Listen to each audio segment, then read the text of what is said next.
Hello అండి, నమస్తే. ఇప్పుడు మాట్లాడే టాపిక్ వచ్చేసి ఆంధ్రప్రదేశ్లో 2024 ఎన్నికలు అయిన తర్వాత వైసీపీకి వచ్చిన సీట్లు ఏవైతే ఉన్నాయో 11 సీట్లను అడ్డం పెట్టుకొని టీడీపీ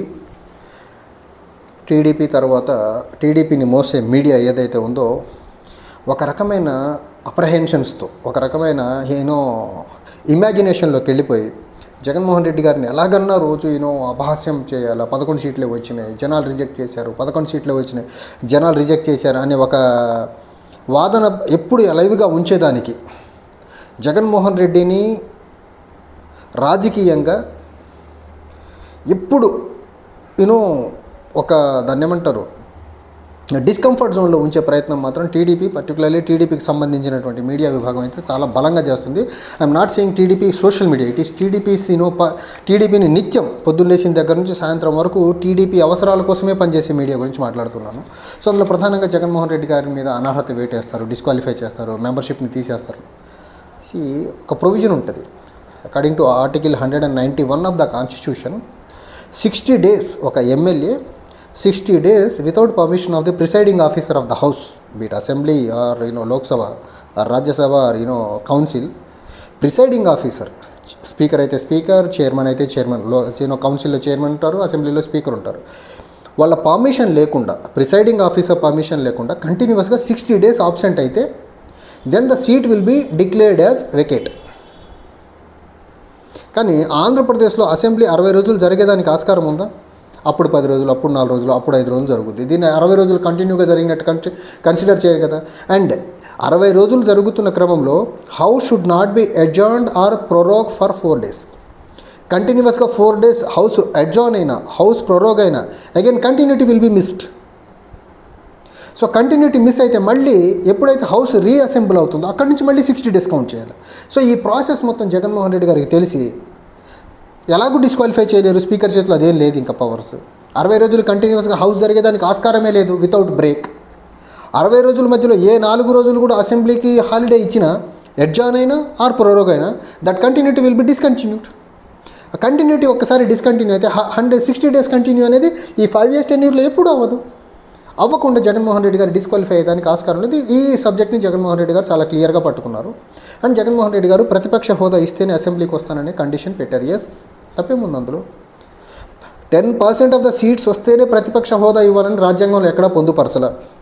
ఇంత % ఆఫ్ సీట్స్ ఉండాలి అనేది ఒక convention. It is nowhere return అఫీషియల్గా కూడా ఒక కన్వెన్షన్గా పెట్టుకున్నారు. 10% వచ్చిన వాళ్ళకి లీడర్ ఆఫ్ అపోజిషన్ ఇవ్వాలనేసి.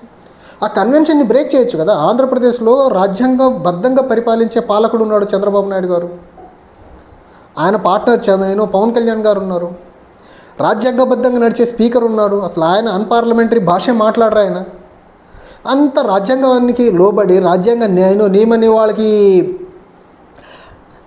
లోబడి పనిచేసే వ్యక్తులందరూ ఉండగా కొంచెం కైండ్ హార్ట్తో పెద్ద హార్ట్ చేసుకుని అపోజిషన్ ఉండాలా, అప్పుడు మాత్రమే డెమోక్రసీ వైబ్రెంట్గా ఉంటుంది, హౌస్ నడిచేదానికి ఆస్కారం ఉంటుంది, బాగా ప్రజా సమస్యలు ఇంకెక్కువ తెలుస్తాయని అనుకొని ఎల్ఓపి స్టేటస్ ఇవ్వచ్చు కదా.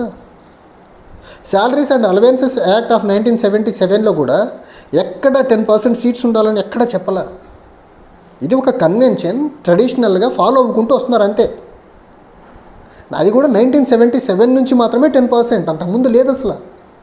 సో ఈ క్రమంలో లేని ప్రొవిజన్ని పట్టుకొని 10% రాలేదు, 10% రాలేదని ఊదరగొట్టడం ఎందుకు? 10% అని ఎక్కడ రాయలేదు కదా. రాజ్యాంగంలో రాయాలా, in that for that matter allowances and salaries and allowances act 1977లో కూడా రాయలేదు కదా. మరి అలాంటప్పుడు 10%ని పట్టుకొని ఊగులాటం ఎందుకు? ఇవ్వచ్చు కదా. మీరు ప్రజాస్వామ్యబద్ధంగా రాజ్యాంగాన్ని గౌరవించే వ్యక్తులు, ప్రజాస్వామ్యం అంటేనే మీరంటేనే ప్రజాస్వామ్యం అని ఫీల్ అవుతున్నారు కదా. టీడీపీని మోసే మీడియా కానివ్వండి, టీడీపీ నాయకులు అవనివ్వండి, జనసేన అవనివ్వండి, అసలు ఎల్ఓపి స్టేటస్ ఇవ్వండి. జగన్మోహన్ రెడ్డి గారు రమ్మనండి, వస్తానంటున్నారు కదా ఆయన. ఎల్ఓపి స్టేటస్ ఇస్తే మైక్ ఇస్తారు కదా ఎల్ఓపి స్టేటస్కి. ఈ క్రమంలో ఇక్కడ నిన్న అసెంబ్లీలో ఆయన మాట్లాడుతూ, అచ్చెన్నాయుడు గారు మంత్రి, సభ సప్పగా నడుస్తూ ఉంది, నేను కోరుకునే వ్యక్తి లేకపోవడం వల్ల మీరు ఆ సీట్లో కూర్చుని ఉండగా, రఘురామకృష్ణరాజు గారిని నేను అడ్రస్ చేస్తా, మీరు ఆ సీట్లో ఉండగా ఆ మనిషి సభకు వచ్చి నాకు 1 గంట టైం ఇవ్వండి అని మాట్లాడుతున్నా. 1 గంట టైం ఇస్తే ఏం చేస్తారు మీరు? జగన్మోహన్ రెడ్డి గారు అసెంబ్లీకి వచ్చిన తర్వాత మీ మ్యాలిఫైడ్ ఇంటెన్షన్స్ అక్కడ క్లియర్గా అర్థమవుతుంది కదా. ఆయన సీట్లో ఉండాలా, ఆయన సీట్లో కూర్చోబెట్టినప్పుడు ఆయన పగలు ప్రతీకారాలతో రెచ్చగొట్టారు, ఆ కేసును గుర్తు చేసేసేసి. అచ్చెన్నాయుడు గారు కూడా ఆయన జగన్మోహన్ రెడ్డి గారు 10 years అరెస్ట్ అయినారు, ఈయన పగబెట్టుకుని ఉన్నారు. సో ఇద్దరు పగబెట్టుకున్న వ్యక్తులు, ఆయన సీట్లో ఉండాలా, జగన్మోహన్ రెడ్డి గారు అసెంబ్లీకి రావాలా. ఆ టైంలో అచ్చెన్నాయుడు గారికి టైం ఇవ్వాలంట, గంట టైం ఇవ్వాలంట. ఏం చేస్తారు మీరు అంటే ఈ రకంగా బెదిరించి అసెంబ్లీలోనే మీరు థ్రెటనింగ్కి పాల్పడతా జగన్మోహన్ రెడ్డి గారిని అసెంబ్లీకి రమ్మంటారు, జగన్మోహన్ రెడ్డి గారికి ఎల్ఓపి స్టేటస్ ఇవ్వమంటారు. ఇది ఎక్కడ న్యాయం అసలు? సో టీడీపీని మోస్తున్నటువంటి మీడియా ఏదైతే కలలు కంటున్నారో జగన్మోహన్ రెడ్డి గారి సీట్ని వెకేట్గా ప్రకటించడం ఈ 5 సంవత్సరాల్లో మీ వల్ల కాదు. రీజన్ ఈజ్ దట్ కంటిన్యూస్గా 60 days అసెంబ్లీ అవ్వాలి హౌస్, అది ఛాన్సే లేదు. మధ్యలో సాటర్డే సండేస్ వస్తాయి. తర్వాత ఎమ్మెల్యే స్పీకర్ గారు కానీ డిప్యూటీ స్పీకర్ కానీ 60 రోజులు ఆ కుర్చీలో రెగ్యులర్గా కూర్చోలేరు. ఎప్పుడైతే 4 days అడ్జార్న్ అయినా ప్రోరోగ్ అయిన house continuity will B miss అవుతుంది. కంటిన్యూటీ మిస్ అయితే 60 days కంటిన్యూషన్ మళ్ళీ ప్రాబ్లం అవుతుంది. సో మీ 5 yearsలో 60 days అనేది ఎప్పుడు కంటిన్యూస్గా హౌస్ జరగదు. సో జగన్మోహన్ రెడ్డి గారిని డిస్క్వాలిఫై చేయడం మీ వల్ల కాని పని. ఎల్ఓపి స్టేటస్ ఇవ్వకుండా జగన్మోహన్ రెడ్డి గారు రానని ఖరాఖండిగా చెప్పేశారు. అండ్ వస్తే మీరు ఎలాంటి దుశ్చర్యలు పాల్పడాలనేది నేను అచ్చెన్నాయుడు గారు అసెంబ్లీలో చెప్పేశారు. 1 గంట టైం ఇవ్వాలంట, చైర్లో రఘురామకృష్ణరాజు గారు కూర్చోవాలంట. 1 గంట టైం ఇస్తే ఈయన ఏం చేస్తాడు మరి అప్పుడు? అంటే వీళ్ళు సాక్షాత్ on the floor of the house నుంచి ఎలాంటి మాటలు, అది ప్రొవోకింగ్ అనండి, థ్రెటనింగ్ అనండి, లేకపోతే ఎలా అసలు ప్రజాస్వామ్యాన్ని ఇంతలా గ్రాంటెడ్గా తీసుకొని ఎంతలా మాట్లాడుతున్నారో చూడండి వీళ్ళు. అండ్ వీళ్ళు చెప్పే ఇంకో మాట, వీళ్ళని టీడీపీని మోసే మీడియా చెప్పే ఇంకో మాట, ప్రజలు 11 సీట్లు ఇచ్చారు. 11 అసలు ప్రజలు ఓట్లు వేసేటప్పుడు ఏ పార్టీకి ఎన్ని ఓట్లు వస్తాయని చెప్పి అనుకోని ఓట్లు వేస్తారా? కాదు కదా. కౌంటింగ్ రోజు ఏ పార్టీకి ఎన్ని సీట్లు తెలుస్తాయి. 11 ఇచ్చారు. 11 ప్రజలు కావాలని 11 ఇవ్వాల, ప్రజలు ఇవ్వాల 11 సీట్లు. ప్రజలు ఓట్లు వేశారు. అందులో జగన్మోహన్ రెడ్డి గారికి 11 వచ్చి, టీడీపీకి 135 వచ్చినాయి, 134, 135 వచ్చినాయి, బీజేపీకి 8, జనసేనకు 21. ప్రజలు అనుకొని వీళ్ళకి ఇన్ని సీట్లు ఇవ్వాలని ఓటేయరు. ప్రజలు వాళ్ళకి నచ్చిన వాళ్ళకి ఓటేస్తారు. లేకపోతే మీ ప్రలోభాలకు లోబడి మీకు ఎక్కువ ఓట్లు పడి ఉంటాయి అంతే. కానీ 11 ఇవ్వాలని, 130 ఇవ్వాలని ఎవరు ఏరు ఓట్లు అక్కడ. 11 ప్రజలు ఇచ్చారంటే ప్రజలు ఏమైనా అనుకొని ఇచ్చారా? లేదు కదా. రాష్ట్రంలో ప్రజలందరూ డిస్కస్ చేస్తున్నారు 11 సీట్లే వైసీపీకి ఇవ్వాలనేసి, అనుకోలేదు కదా. ఏంటి దొంగ తిరుగుడు మాటలన్నీ? మీడియా పని మీడియా చేయకుండా వ్యక్తి మీద కక్ష కట్టి పనిచేస్తున్న మీడియాని నేను ఆంధ్రప్రదేశ్లోనే చూస్తున్నానండి. ఫర్ దట్ మ్యాటర్ ఇండియాలో కూడా 2014 నుంచి కొన్ని మీడియాస్, గోధి మీడియా అంటాం దాన్ని, వ్యక్తుల మీద, పర్టికులర్లీ అపోజిషన్లో ఉండే వ్యక్తుల మీద కక్ష కట్టుకొని పనిచేసే మీడియాని భారతదేశంలోనే చూస్తున్నాను నేను.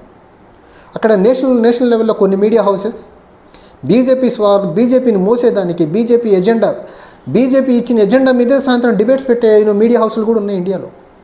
నోయిడాలో ఉండే media houses. Same the case with ఆంధ్రప్రదేశ్లో ఉంది. ఇప్పుడు టీడీపీ ఎలాంటి టాపిక్ చేయమంటే అలాంటి టాపిక్ చేస్తారు. ఆంధ్రప్రదేశ్లో ఈ రోజుకి మీడియా లా అండ్ ఆర్డర్ మీద ఒక్క డిబేట్ పెట్టలేదు. లా అండ్ ఆర్డర్ సిచ్యువేషన్ మీద, పర్టికులర్లీ మహిళల భద్రత మీద ఈరోజు ఒక్క ప్రెస్ మీట్ పెట్టలేదండి. వీళ్ళు ఒక డిబేట్ పెట్టలేకపోయారు. చూడండి వీళ్ళ బాధ్యత ఎంత దారుణం. అదే ప్రతిరోజు జగన్మోహన్ రెడ్డి గారిని తీసుకొచ్చి మీడియాలో కూర్చోబెట్టే ప్రయత్నం చేస్తారు వీళ్ళు, అది కూడా నెగిటివ్ మేనర్లో మళ్ళీ. సో మీరు కంటున్న కళలు జగన్మోహన్ రెడ్డి గారి సీట్ని వెకేట్గా ప్రకటించడం మీ వల్ల కాని పని. అవ్వాలంటే 60 రోజులు అసెంబ్లీ జరగాల. 60 రోజులు అసెంబ్లీ జరిగేదానికి ఆస్కారమే లేదు. సో మీ కలగానే మిగిలిపోతుంది. ఎక్కువ ఎక్సైట్ అవ్వద్దు. ఎక్కువ మరీ ఒకసారి ఏదో ప్రజలు కన్ఫ్యూషన్లోనో ఏదోలో ఒక మ్యాండేటు మీకు మించిన మ్యాండేట్ ఇచ్చారని మీరు కొంచెం మరి ఓవర్గా ఫీల్ అవ్వద్దు. మళ్ళీ 2029 అసెంబ్లీ ఎన్నికలు వస్తాయి. మీరు ఇలానే ముందుకెళ్ళారనుకోండి, ఇదే మీడియా 2019 ఆ టైంలో కేవలం కొద్దిమంది వ్యక్తుల సెంట్రిక్గా డిబేట్స్ నడిపితే 23 సీట్లకు వచ్చింది 2019లో టీడీపీకి. ఇప్పుడు మళ్ళీ వ్యక్తుల సెంట్రిక్గా మీడియాలో డిబేట్స్ కానీ పెడితే, చంద్రబాబు నాయుడు గారు ముఖ్యమంత్రిగా ఉన్న ప్రతిసారి జరిగేది కొద్దిమంది వ్యక్తుల సెంట్రిక్గా మీడియాలో డిబేట్స్ నడిపిస్తారు. రాష్ట్రంలో ఉన్న రియల్ ఇష్యూస్ని మీడియా అటెన్షన్కి రాకుండా చేసే వ్యక్తిన. సో 2019లో 14-19 ముఖ్యమంత్రి ఉన్నప్పుడు కొద్దిమంది వ్యక్తులు సెంట్రిక్గా, అందులో పవన్ కళ్యాణ్ గారి సెంట్రిక్గా కూడా మీడియాలో డిబేట్స్ ఎక్కువ నడిపించారండి. అప్పుడు పవన్ కళ్యాణ్ గారు జనసేన టీడీపీతో పొత్తులు లేదు కాబట్టి పవన్ కళ్యాణ్ గారిని కూడా ఘోరంగా టార్గెట్ చేసి మీడియా హౌసెస్ షోస్ రన్ చేసినాయి అప్పుడు. తర్వాత కొద్ది రోజులు జగన్మోహన్ రెడ్డి గారి కుటుంబానికి సంబంధించిన షర్మిల గారి గురించి డిబేట్స్ నడిపించారు. ఇది చంద్రబాబు నాయుడు గారు ముఖ్యమంత్రిగా ఉన్నప్పుడు కొద్దిమంది వ్యక్తులు, ఆ వ్యక్తుల్లో ఉన్న కుటుంబ సభ్యుల చుట్టూగా ఈ మీడియా హౌసెస్ పనిచేస్తాయి. అది 2019, 14-19 మధ్య జరిగింది. ఇప్పుడు మళ్ళీ జగన్మోహన్ రెడ్డి గారి కుటుంబం సెంట్రిక్గానే రోజు డిబేట్స్ పెడుతున్నారు.